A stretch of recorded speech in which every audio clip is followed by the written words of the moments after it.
राम सच्चिदानंद के मधुर पावन चरणारविंदों में श्रद्धा, प्रीति और भक्ति के साथ कोटि कोटि बार वंदन प्रणाम करते हुए परम श्रद्धालु प्रभु प्रेमी भक्तजनों, श्रद्धा वात्सल्यमयी शक्ति स्वरूपा भक्ति स्वरूपा मातृशक्ति परम पवित्र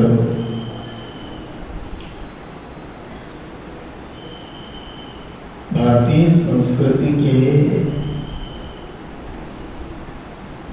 दो प्रमुख त्योहार,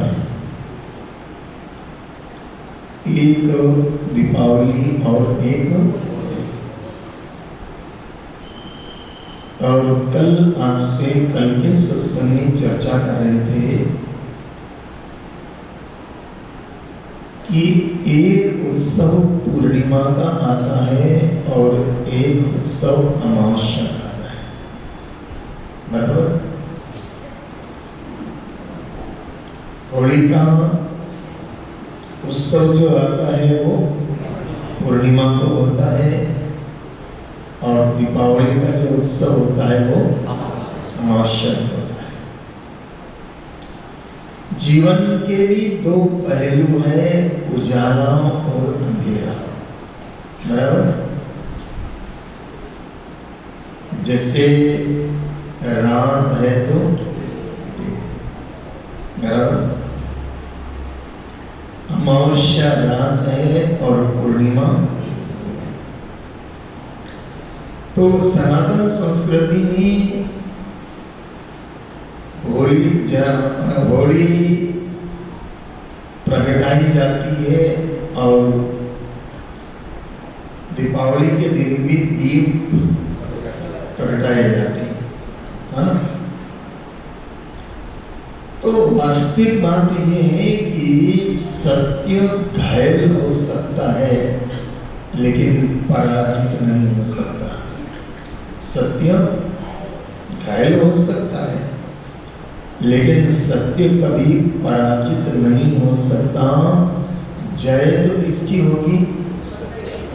सत्य की जय होगी। और इसलिए हमारे भारत के सिंबल में क्या लिखा हुआ है? सत्यमेव जयते, बराबर। और नोट जो होता है, नोट पर भी बोलो तो सही, क्या लिखा रहता है? सत्यमेव जयते। यानी कितना ही कोई संघर्ष हो जाए लेकिन आखिर के अंदर विजय तो किसकी होने वाली है? सत्य की विजय होने वाली है। और इसीलिए देखो, दीपावली का और त्योहार भी सत्य की विजय का त्योहार है और होली का त्योहार भी सत्य की विजय का त्योहार है। दीपावली क्यों मनाते हैं हम लोग? बोलो ना।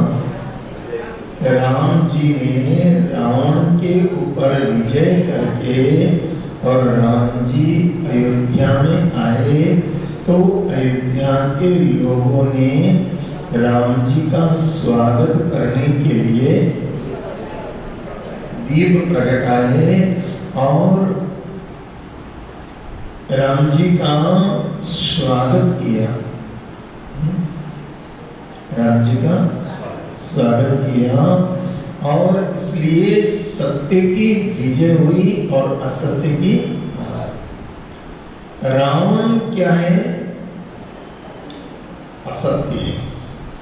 रावण क्या है? अब अगर देखा जाए ना तो रावण राम जी से कई बातों में आगे है। बोलो।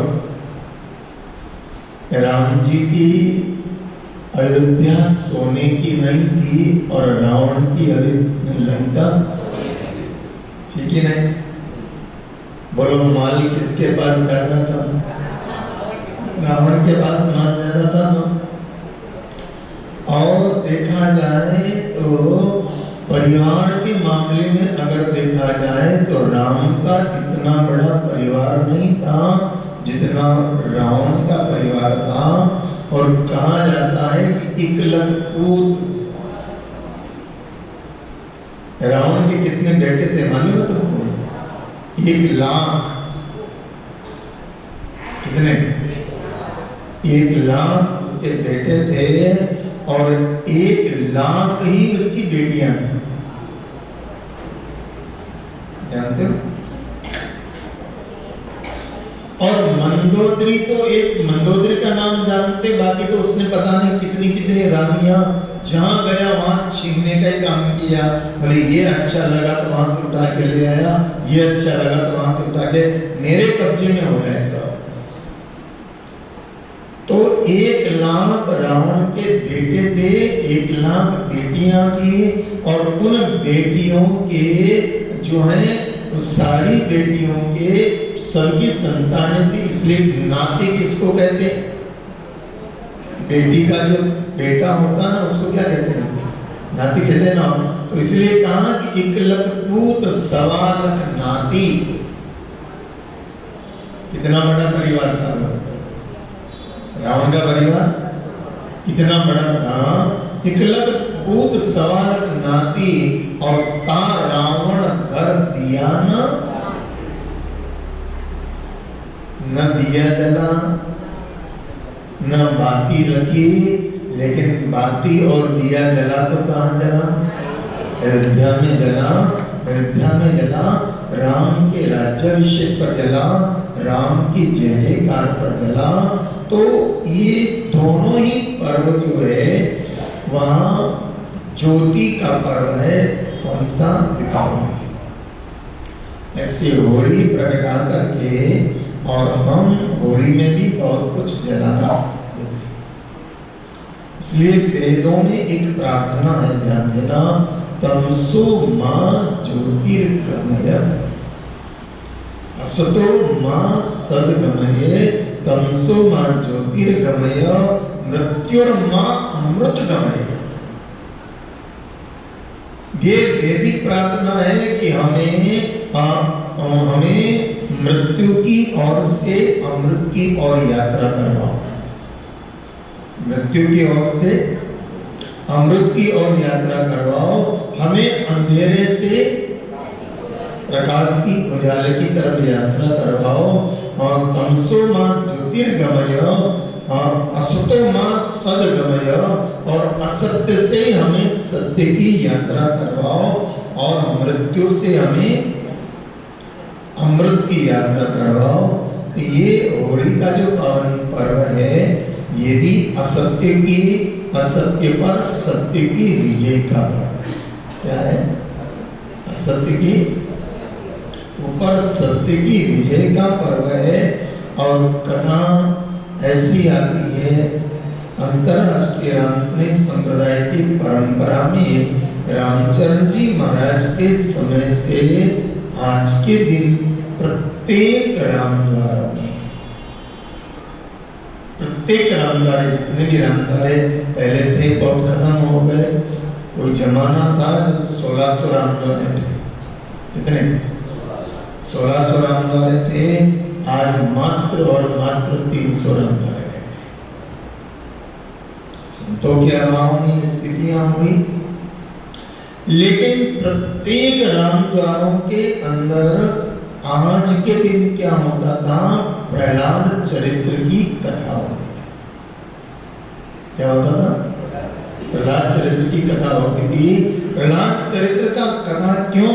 क्योंकि प्रहलाद सत्य है और हिरण्याकश्यपु असत्य है। और ये दोनों हिरण्याक्ष और हिरण्याकश्यपु भागवत में आप लोग कथा को सुनते हैं, आपको सबको मालूम है। भागवत में कथा आती है कि जय और विजय को श्राप मिला। जय और विजय को श्राप मिला। श्राप क्या मिला? कि संतादिकों के द्वारा श्राप मिला कि जाओ तुम राक्षस हो जाओ। श्राप ही मिला। क्या मिला? कि जाओ तुम राक्षस हो जाओ।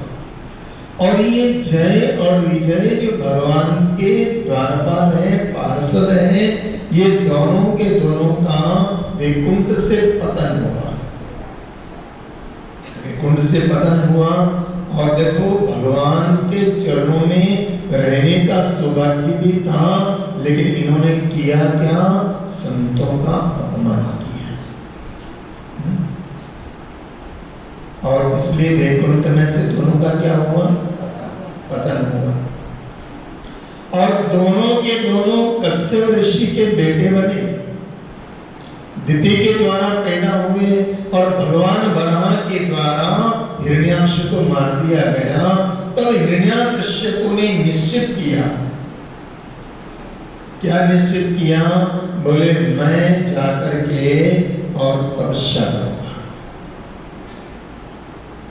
और तपस्या करके ताकत प्राप्त करूंगा, और ताकत जब मिल जाएगी मेरे को तो मैं विष्णु को पराजित करूंगा।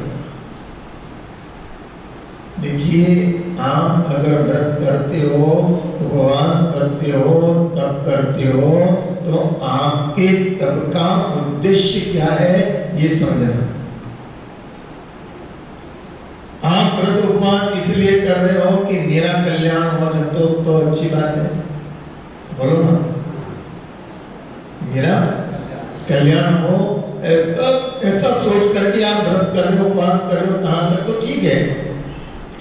लेकिन अगर आपका व्रत, आपका उपवास इसलिए हो रहा है कि मेरे पड़ोसी का सत्यानाश हो जाए, बोलो ना, तो वो तप, वो व्रत क्या हो गया? वो व्रत, वो तप हो गया तामसी। अब हिरण्याकश्यप को काय के लिए तप करने जा रहा है? बोले विष्णु को मैं पराजित कर दूंगा।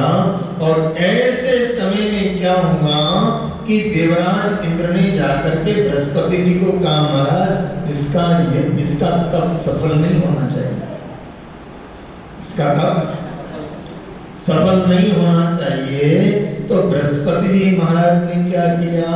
एक पोपट का रूप धारण करके और वृक्ष के ऊपर जाकर के बैठ गए। पोपट का रूप धारण किया और वृक्ष के ऊपर जाकर के बैठ गए। और उधर हिरण्याकश्यप ने शुरू किया, ओम ब्रह्मणे नमः, ओम ब्रह्मणे नमः। और इधर पोपट के रूप में जाकर के बृहस्पति जी ने शुरू किया, ओम नारायणाय नमः। अब आप जरा सोचो, दो आमने सामने व्यक्ति बैठे हों और इधर वाला कुछ और बोले और इधर वाला कुछ और बोले, तो दोनों का मन, बोलो लगेगा।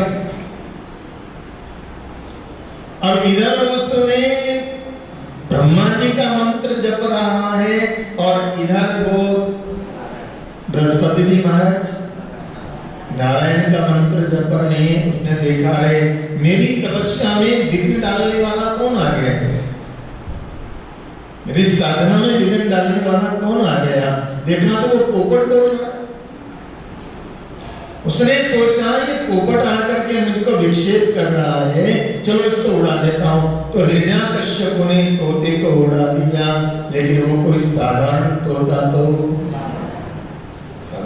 थोड़ी था। वो तो थोड़ी देर हुआ फिर आ गया और फिर आकर के फिर चालू कर दिया, ओम नारायणाय नमः, ओम नारायणाय नमः। हिरण्याकश्यप ने देखा, आज मैं घर से निकला तो आज मुहूर्त अच्छा नहीं था। आदमी का जब काम बिगड़ने लगे ना तो दोष किस पर देता है? बीजा पर, दूसरे पर ही दोष देता है। उसने सोचा आज मुहूर्त ठीक नहीं है तो वो वापस आ गया। वापस आया तो हिरण्याकश्यप की पत्नी का नाम है कयादु। उसने देखा कि मेरे पति कोई भी काम पर जाते हैं तो बिना काम पूरा किए लौटते नहीं हैं, आज जल्दी कैसे आ गए, वापस जल्दी कैसे आ गए। देखो देवियों, तुम्हारे काम की बात बता रहा हूं। जिसका पति बहुत क्रोधी स्वभाव का हो, बात बात पर चिढ़ता रहता हो, ऐसी देवियों को क्या करना चाहिए? कयादू से जरा सीख लेना। पति अगर घर पर लौट करके आवे और आते से तुम जवाब सवाल करना शुरू कर दो, क्यों जी, क्यों जल्दी आ गए, क्या बात हो गई, ये हो गया, वो हो गया, और आते से कहेगा तू पूछने वाली, मारू घर छे, मारी मर्जी आवे त्यारे आऊं અને મારી મરજી આવે ત્યારે सीधा सवाल नहीं करना। कयादू से जरा सीख लेना। कयादू ने क्या किया? आते से सवाल नहीं किया, लेकिन थोड़ा गर्मी का टाइम था तो ठंडा पानी लो, पानी पियो। पानी दिया, थोड़ी सी हवा पंखे से करी, मैंने अब शांति से पूछा कि आप तो गए थे तब करने के लिए, क्यों मेला आया, जल्दी क्यों आ गए? अब आराम से ठंडक मिली है, शांति मिली है, इसलिए हिरण्यकश्यप ने कहा, प्रिय क्या बताऊं, गया तो था मैं तपस्या करने के लिए, लेकिन जल्दी इसलिए आ गया। बोले क्यों आ गए? बोले इसलिए जल्दी आ गया कि मैं वहां ब्रह्मा जी का मंत्र का जाप करने लगा कि वहां एक पोपट आ गया, और उस पोपट ने आकर के और मेरे तप में विक्षेप कर दिया। गया तो नहीं कहा, पोपट आपके तप में कैसे विक्षेप कर सकता है? अरे आप इंसान हो, पोपट पक्षी है, आपके तप में विक्षेप कैसे हो सकता है? अरे प्रिय विक्षेप हो गया। बोले कैसे हो गया? बोले मैं नारायण का जाप मैं ब्रह्मा जी के मंत्र का जाप कर रहा था और पोपट मेरे शत्रु के मंत्र का। कयादू ने सोचा ये शत्रु मानते किसको है? देखो भगवान तो कोई किसी को शत्रु नहीं मानता है, लेकिन लोग भगवान को भी शत्रु मानने लगते हैं। संत किसी को शत्रु नहीं मानता है, लेकिन लोग संत को भी शत्रु मानने लगते हैं। तो क्या हुआ? बोले वो पोपट आ गया, मेरे शत्रु का नाम ले रहा था। कयादू ने सोचा शत्रु तो ये भगवान को, नारायण को मानते हैं। तो कयादू ने पूछ लिया कि जी बताओ ना वो पोपट क्या बोल रहा था, बताओ ना पोपट क्या बोल रहा था। अब इसको ध्यान नहीं रहा और वो कहने लगा पोपट तो कीर्तन कर रहा था। बोले कीर्तन कर रहा था? बोले हाँ। बोले कैसे कर रहा था? बोले करके बताओ ना। अब वो बड़ा प्रेम से पानी मिला ठंडा, पंखे की हवा मिली और क्रोध होने का कोई कारण नहीं, तो बड़े प्यार से वो कहने लगा वो पोपट मेरे शत्रु के नाम का उच्चारण कर रहा था। बोले क्या कर रहा था? बोले श्रीमन नारायण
ध्यान देना, कोई भाव नहीं था कीर्तन करने का कोई।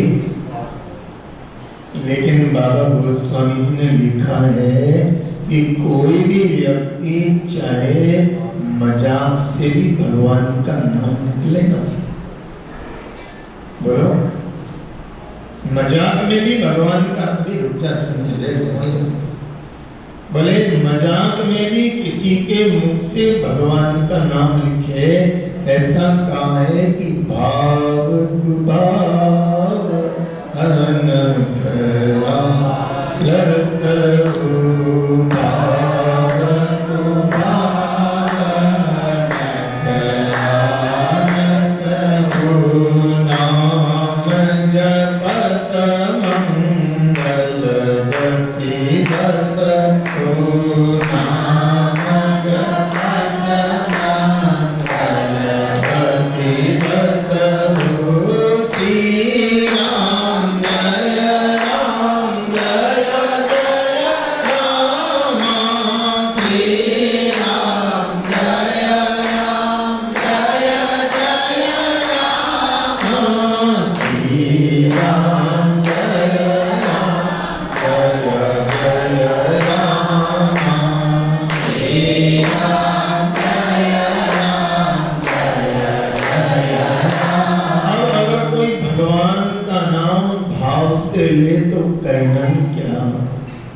लेकिन रास्ते में कौन मिल गए? नारद जी महाराज मिल गए। नारद जी ने कहा इसका बेटा राक्षस नहीं होगा, इसका बेटा तो भगवान का।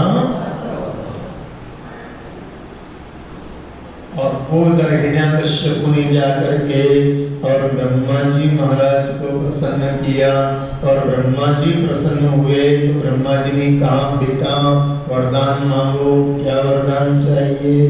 बोले महाराज मैं किसी के द्वारा मरूं नहीं। क्या मांगा? तो भगवान भगवान ब्रह्मा ने कहा ऐसा तो हो नहीं सकता, जो भी संसार में जन्म लिया उसको मरना तो पड़ेगा, कैसे नहीं मरना पड़ेगा। तो उसने कहा महाराज फिर मुझे ये वरदान दे दो कि मैं रात में मरूं नहीं, दिन में मरूं नहीं, आकाश में मरूं नहीं, पाताल में मरूं नहीं, शस्त्र से मरूं नहीं, अस्त्र से मरूं नहीं, जानवर से मरूं नहीं, मनुष्य से मरूं नहीं, और 12 महीनों में मरूं नहीं। महीना कितना? बोले 12 महीने में मरूं नहीं, घर में मरूं नहीं, घर के बाहर मरूं नहीं। ब्रह्मा जी महाराज चक्कर में पड़ गए, ऐसा वरदान तो मैं कैसे दूं? भगवान नारायण का ध्यान किया, महाराज बताओ क्या करूं? भगवान ने अंतःकरण में प्रेरणा दी, ये जो मांगता है वो रास्ता निकालना तो मुझे आता है, मैं रास्ते निकाल लूंगा। और ब्रह्मा जी ने वरदान दे दिया, रात में नहीं मरेगा, दिन में नहीं मरेगा, आकाश में नहीं मरेगा, पाताल में नहीं मरेगा, शस्त्र से नहीं मरेगा, अस्त्र से नहीं मरेगा, और घर में नहीं मरेगा, घर के बाहर नहीं मरेगा, और 12 महीने में भी नहीं मरेगा। अब तो इसने सोच लिया मैं अमर हो गया, आई एम समथिंग। महाराज ये वो कोई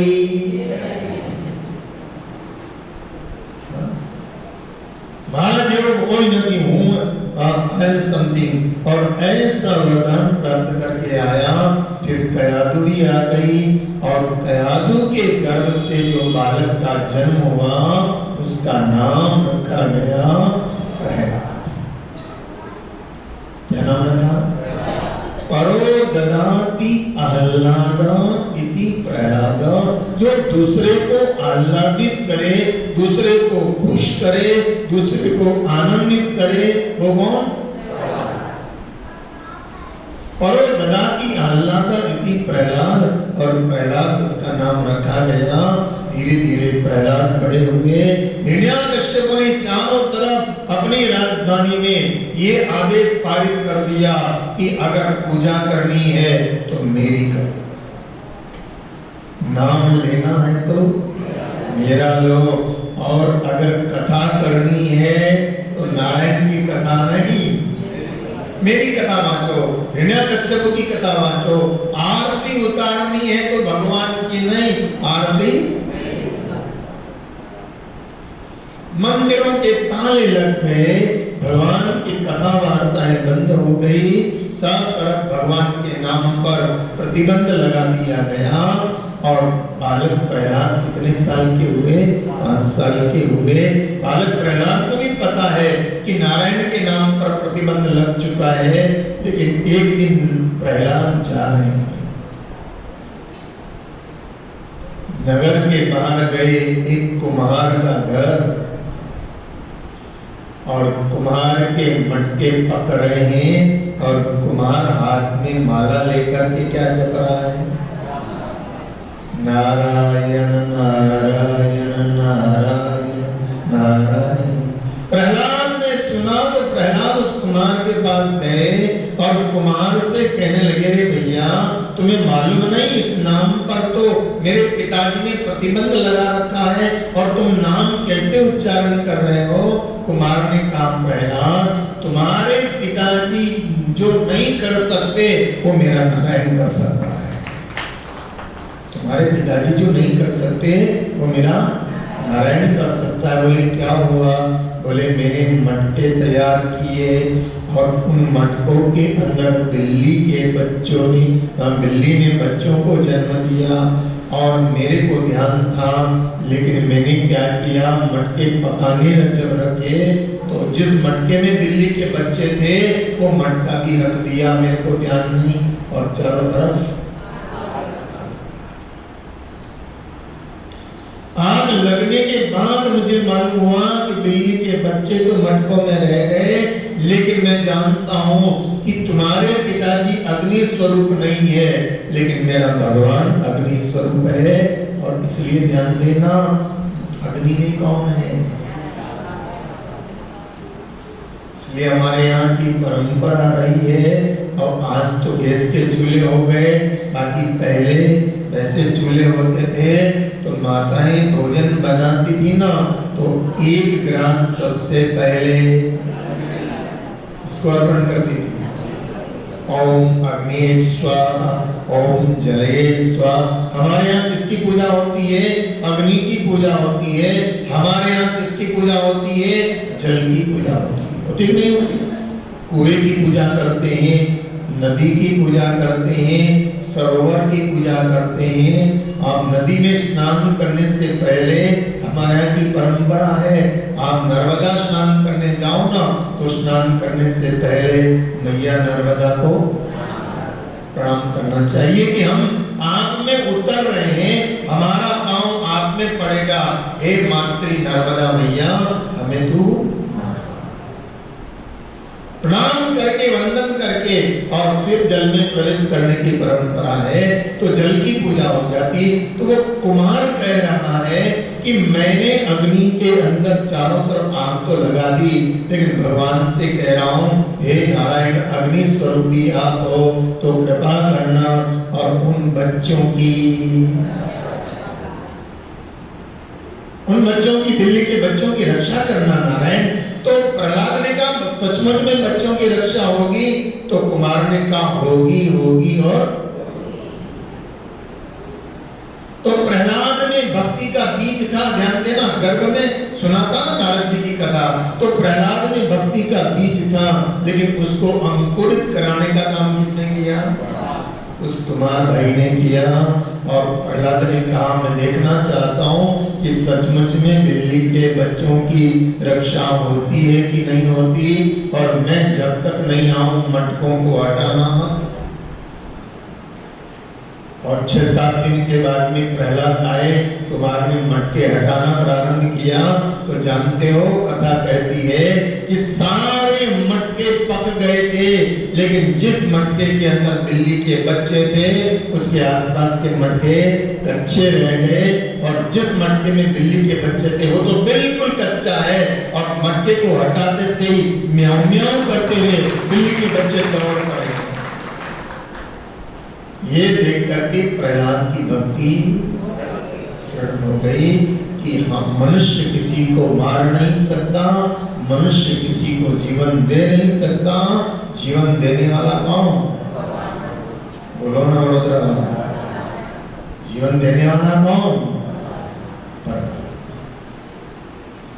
और ऐसे प्रहलाद जब 5 साल के हुए तो हिरण्याकश्यप ने एक दिन प्रहलाद को विद्यालय में पढ़ने के लिए भेजा, और शाम को जब लौट करके आए तो हिरण्याकश्यप ने प्रहलाद को गोदी में बिठाया और कहा बेटा आज पहली बार तुम विद्यालय गए थे, बताओ क्या पढ़ा? प्रहलाद ने कहा पिताजी बताओ क्या पढ़ा? बोले हाँ। बोले श्रवणम कीर्तनम विष्णु स्मरणम पाद सेवनम।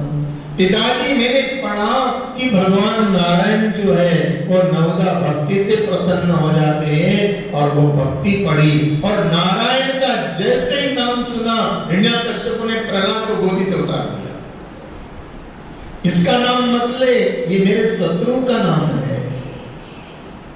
प्रहलाद ने कहा पिताजी भगवान किसी के, गीता में भगवान ने कहा ध्यान देना, सुहृदयं सर्वभूतानां, मैं सबका मित्र हूं। भगवान किसी का, और लोग कहते ना कोई ऐसी घटना हो जाती तो क्या कहते हैं, भगवान ने हमारा जोड़े सारू नहीं करो।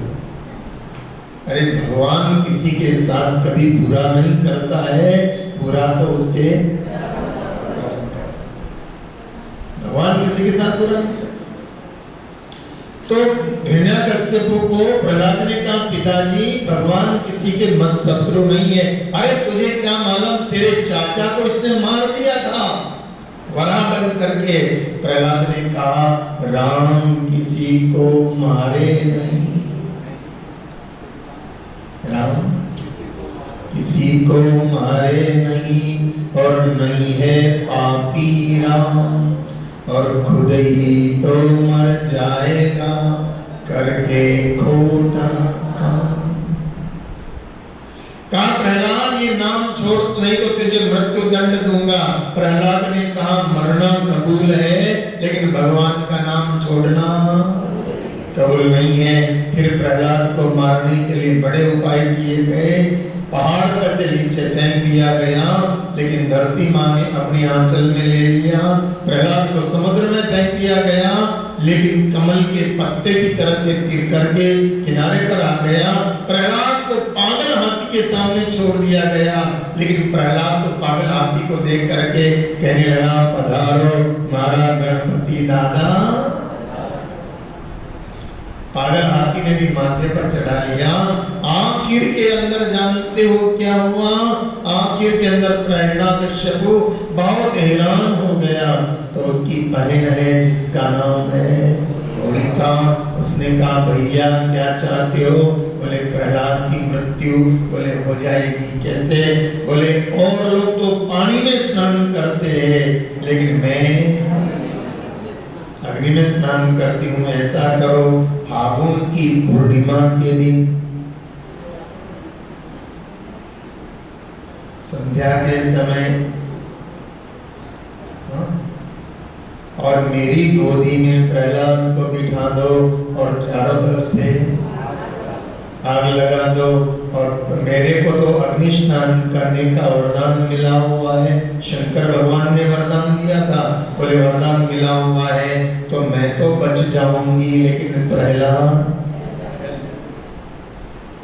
लेकिन होलिका ये भूल गई कि भगवान शंकर ने कहा था कि मेरा वरदान कब तक काम करेगा, जब तक तू किसी वैष्णव से विरोध नहीं करेगी। और किसी दिन विष्णु भक्त से तेने द्रोह किया तो मेरा वरदान काम नहीं करेगा। और जानते हो ये पूर्णिमा के दिन संध्या के समय उसने होलिका ने प्रहलाद को अपनी गोदी में बिठा लिया। राक्षसों ने चारों तरफ से लकड़ियां लगा करके और आग लगा दी, लेकिन प्रहलाद तो जानता था कि जब बिल्ली के बच्चे बोलो ना, बिल्ली के बच्चों की रक्षा हो सकती है तो मेरी रक्षा क्यों नहीं? कि मारने वाला है भगवान, बचाने वाला है भगवान, मारने वाला है भगवान, बचाने वाला है भगवान। बालन बाता हुए उसका,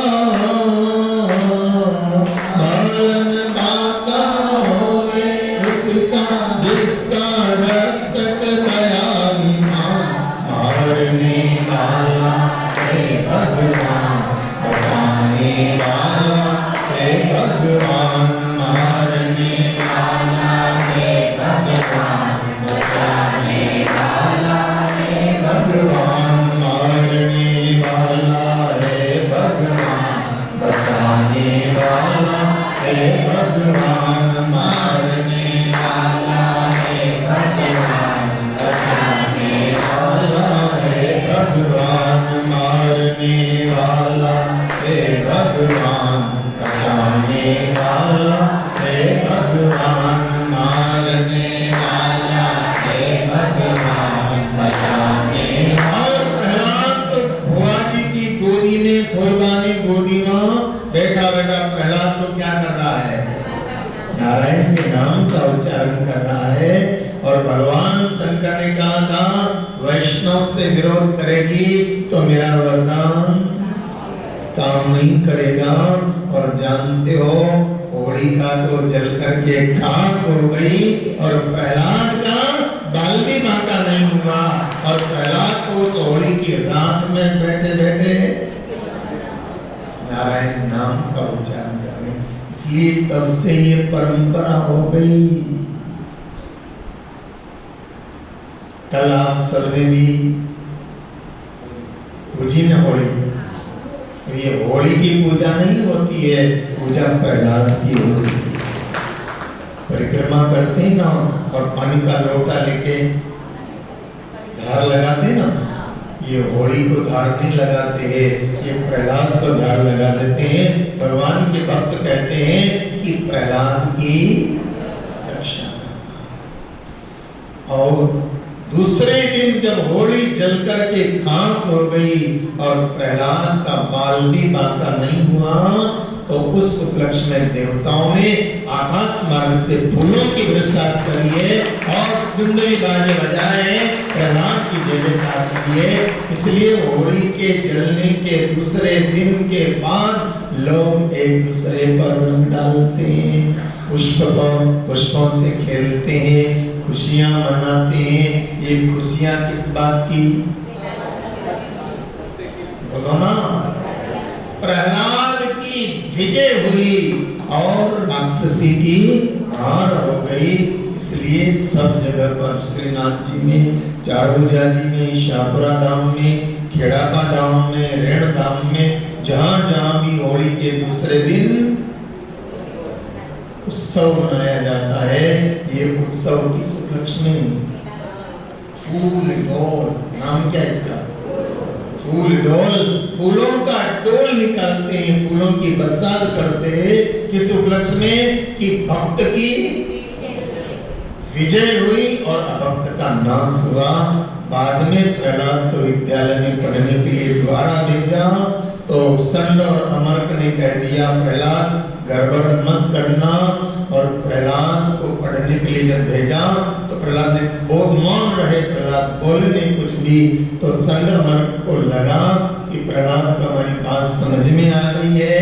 प्रहलाद को कहा क्लास को जरा देखना, हम जरा पान खा के आते हैं। ये मास्टर क्या जता रहा? पान खावा जता रहा।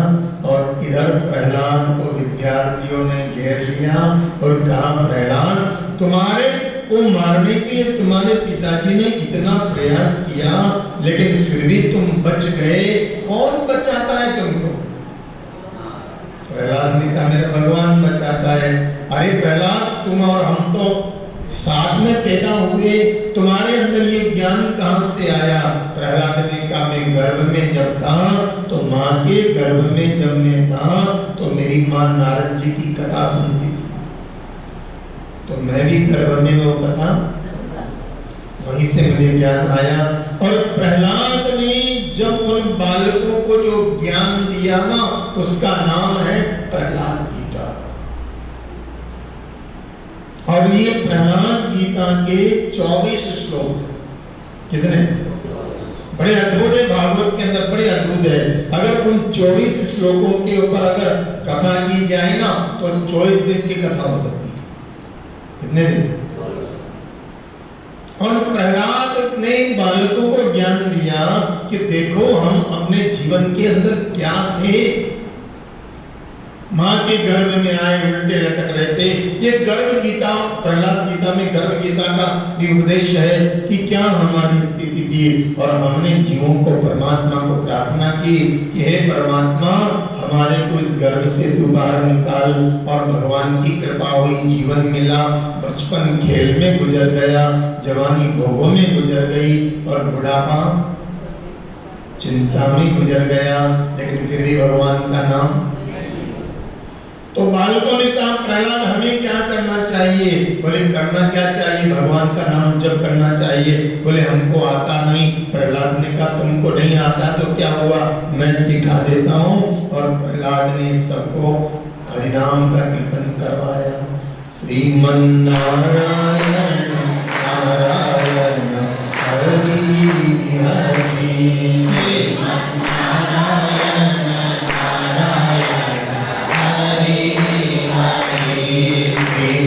Hare Hare, Hare Hare,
करके जब आए, दोनों मास्टरों ने देखा कि प्रहलाद तो बिगड़ा सो बिगड़ा, इसने पूरी क्लास को बिगाड़ दिया।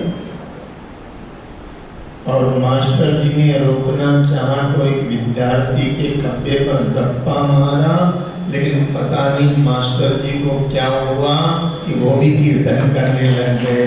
श्रीमन नारायण नारायण हरि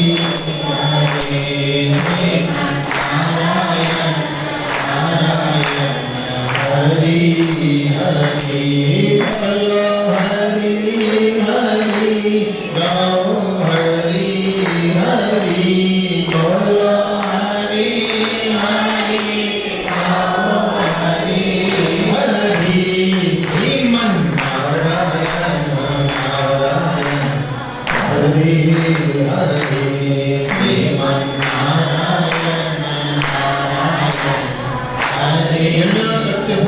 वहाँ आवाज पहुंची राजमहल में, उसने अपने खास आदमी को भेजा, बंद करवाओ कीर्तन। लेकिन कीर्तन बंद नहीं हुआ, वो भी कीर्तन करने लगा। अब तो हिरण्यकश्यप ने सोचा किसी को भेजने से काम, खुद ही तलवार लेकर के आया, बंद करो कीर्तन, कौन कर रहा है। और जैसे ही आया कीर्तन बंद हो गया। आप कहोगे सब में करंट लगा, इसको क्यों नहीं लगा? समझो जरा, पावर हाउस की पावर आ रहा हो, ट्यूब चल रही है, पंखा चल रहा है, माइक चल रहा है, लेकिन ये गोड़ो फ्यूज कहीं क्यों नहीं? बोलो ना पादरा बराबर से, जे गोड़ो फ्यूज થઈ ગયો હોય એ કોઈ દિવસ સળગે नहीं। ऐसे हरिनाम का कीर्तन हो रहा हो और मुंह लटका के बैठो, समझो घोड़ा फ्यूज हो गया, क्योंकि पापी के मुख से राम नहीं निकले, केसर ढुल गई। हिरण्यकश्यप का कीर्तन नहीं हुआ और मास्टर से पूछा, कौन मास्टर तुम भी कीर्तन कर रहे थे? मास्टर जी ने कहा, साहब हमारा दोष नहीं है। किसका दोष? बोले प्रहलाद का। विद्यार्थियों का भी दोष नहीं, प्रहलाद का दोष। सारी बात किस पर आ गई? प्रहलाद को हिरण्यकश्यप ने डांटते हुए कहा, प्रहलाद तो बहुत बच गया, अब नहीं बच पाएगा, अब तो मैं तुझको मार ही दूंगा, बता तुझे कौन बचाएगा? प्रहलाद ने कहा, मेरा भगवान मुझे बचाएगा। कहाँ है तेरा भगवान? प्रहलाद ने कहा, पिताजी कहाँ नहीं। मौ में भगवान ने सोचा मेरे प्रकट होने का समय आ गया है, भगवान तैयार है प्रकट होने के लिए। प्रहलाद ने कहा, मौ में भगवान ने सोचा प्रहलाद के शरीर से प्रकट हो जाता हूँ, लेकिन भगवान इतने में प्रहलाद चुप नहीं हुआ। प्रहलाद ने कहा, तो मैं पिताजी मेरा भगवान तो आप में। भगवान ने सोचा चलो हिरण्यकश्यप के शरीर से प्रकट हो जाता हूँ। भगवान हिरण्यकश्यप के शरीर से प्रकट होना चाहते हैं, लेकिन इतने पर भी प्रहलाद चुप नहीं हुए और प्रहलाद ने कहा, मौ में तो में पिताजी मुझे डराओ मत ये तलवार से, मुझे तलवार से कोई डर नहीं लगता, क्योंकि तलवार में भी कौन है? मेरा भगवान है। भगवान ने सोचा चलो तलवार से प्रकट हो जाता हूँ। हिरण्यकश्यप की तलवार से प्रकट होना चाहते हैं, लेकिन प्रहलाद इतने पर भी चुप नहीं हुआ और प्रहलाद ने कहा, पिताजी मोह में तो में खड़ग में और ये खंबा है, इसमें भी मेरा भगवान है।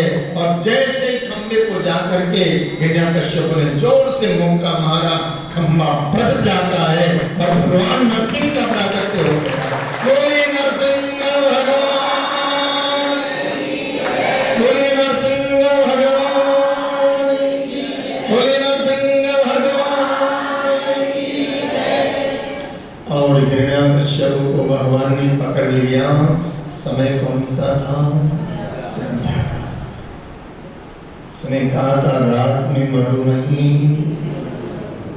संध्या काल जो है ना, ये न रात होती है और न दिन होता है, दोनों को जोड़ने वाला समय। रात और दिन को जोड़ने वाला समय संध्या काल कहलाता है।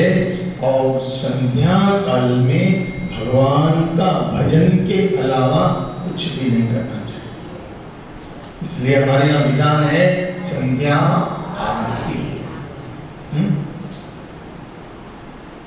और किसी को कुछ तकलीफें हो जाती ना, ये होली के आसपास तो लोग ज्यादा ही टोटके करते हैं, उतारा उतारा करके चौराहे पर फेंक देते हैं। और ऐसे में कोई संध्या काल में अगर जाता है और उसको उलंघ जाता है, उसको ठोकर मार देता है, वहां से गुजर जाता है, तो सारी अलाई बलाई उसको पकड़ लेती है। इसलिए कहा संध्या काल में बाहर निकलने से भी बचना चाहिए और अधिक से अधिक संध्या काल में क्या करना चाहिए, मंदिर में, राम द्वारे में, देवस्थान में या अपने घर पर क्या करना चाहिए, भगवान की आरती करना चाहिए।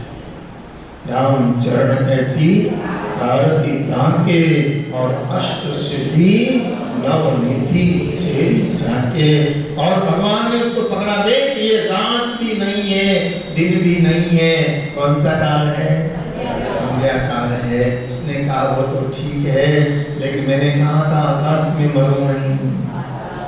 भगवान ने क्या करा, भगवान ने सोचा मेरी गोदी में पटकूंगा। उसने कहा घर में मरो नहीं, घर के बाहर मरो नहीं। भगवान कहाँ ले आए, उम्रे पर ले आए उसको।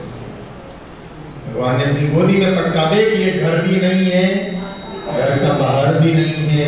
कहा आकाश में मरो नहीं, पाताल में मरो नहीं। भगवान ने कहा ये आकाश भी नहीं, पाताल नहीं है, ये तो मेरी गोद है। उसने कहा मैं मनुष्य से मरू नहीं, जानवर से मरू नहीं। भगवान ने कहा देख मैं मनुष्य भी नहीं हूँ और जानवर भी नहीं हूँ, मैं तो नरसिंह हूँ। नरसिंह आधा शरीर नर का है, आधा शरीर सिंह का है, बाघ का है, इसलिए नरसिंह हूँ। उसने कहा वो तो सब ठीक है, लेकिन मैं 12 महीने में, भगवान ने कहा 12वां नहीं है, ये 13वां महीना अधिक का महीना है।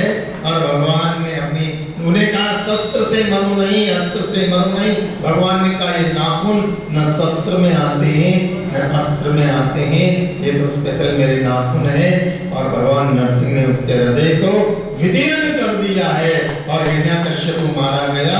देवताओं ने धुंधली बाजी बजा करके और भगवान नरसिंह की जयकार करी है। बोलिए नरसिंह भगवान की, बोलिए नरसिंह भगवान की। और फिर प्रहलाद की विजय हुई। प्रहलाद को पिता का कार्य करने के लिए दिया। तो भाइयों और बहनों, ये फागुन की पूर्णिमा, बराबर, फागुन की पूर्णिमा, फागुन की पूर्णिमा के दिन होलिका जलन और भक्त प्रहलाद की विजय। और ये हमारी सनातन संस्कृति के लिए बहुत बड़ा दिन है, त्योहार है।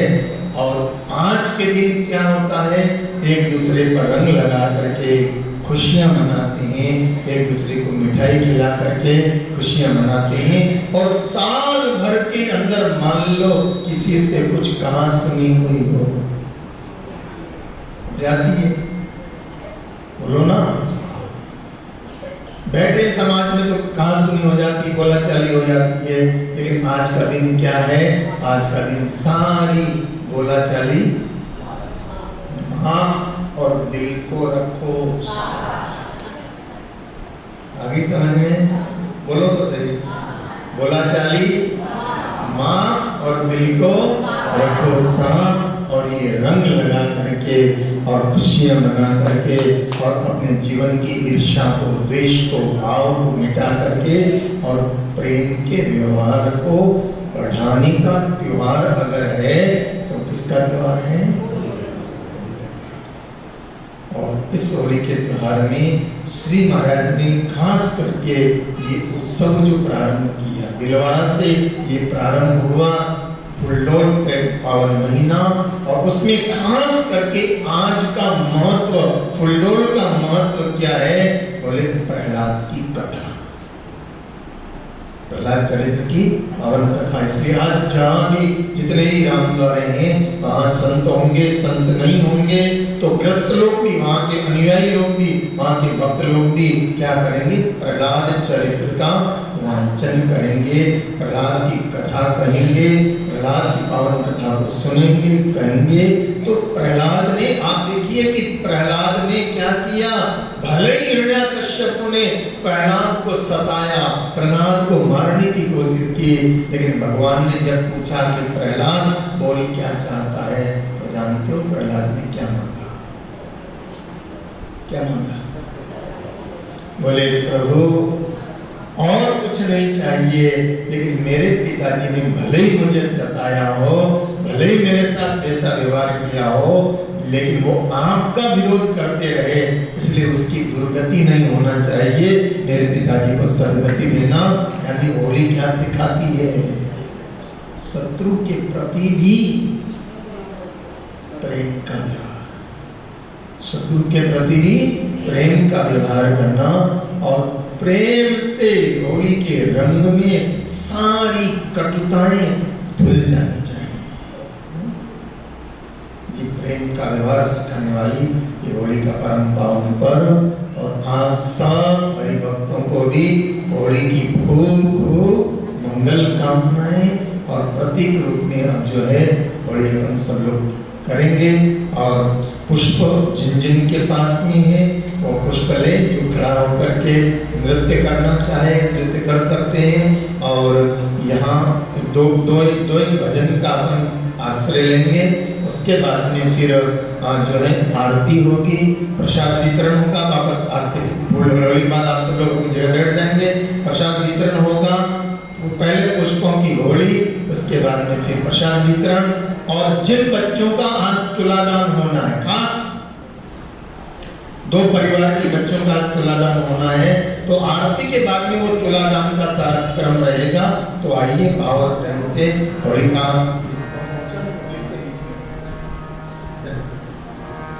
आइए।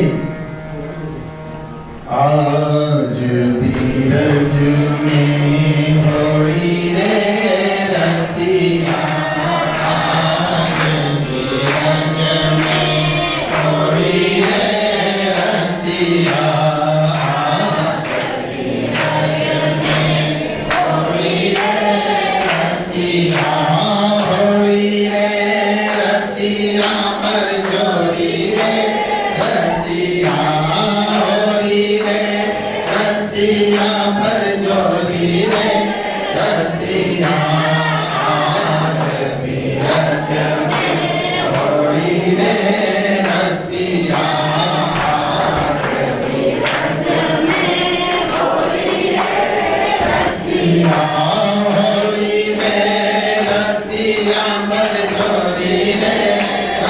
Yeah.